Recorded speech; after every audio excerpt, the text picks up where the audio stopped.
Click on the photo. At the top, go to Background Remover. Then you can come over to the left-hand side. You can either add photos of anything that you want to be as your background.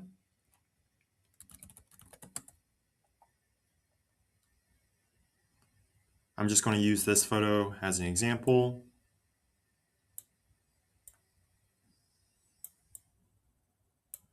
And then once I position the photo, I can come over to Position and click Move to Back.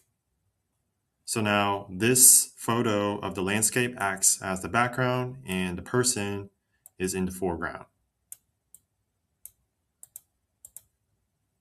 You can also come over to Background on the left-hand side,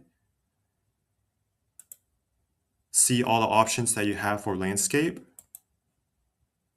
and the photos in the background will automatically be placed in the background itself. So this is just one click, and you can search for anything that you want here.